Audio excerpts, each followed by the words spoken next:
Minuman beralkohol cukup menyita perhatian anggota Komisi 4 DPRD Kabupaten Badung, Putu Parwata.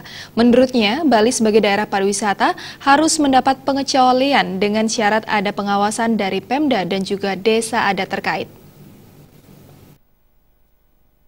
Badung yang juga pelaku pariwisata Putu Parwata memaparkan, bila sebuah produk undang-undang ditetapkan tanpa adanya kajian terlebih dahulu, undang-undang tersebut akan menjadi sebuah kontroversi di masyarakat.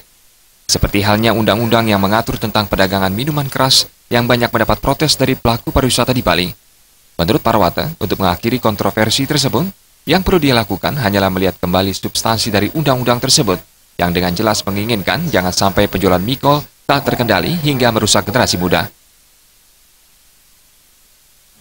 Nah, kalau substansinya di situ, maka harus dilakukan evaluasi dan masukan kepada pemerintah pusat sebagai pemerintah yang mengeluarkan produk.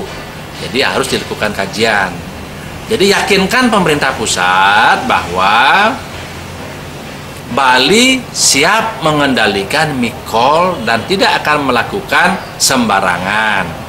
Karena apa? Karena kita adalah wilayah pariwisata. Ya, itu sudah umum. Alkohol, bir seperti itu sudah umum.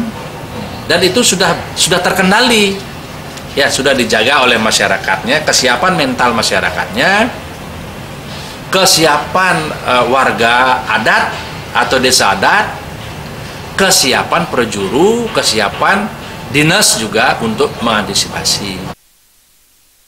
Ditambahkan Pemda harus mampu menjelaskan kepada pemerintah pusat bahwa pariwisata sangat erat kaitannya dengan makanan dan minuman beralkohol.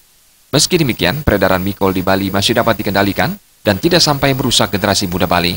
Parwata mengatakan, ke depan hal ini harus menjadi prioritas pengawasan bila Bali diberikan pengecualian. Purnama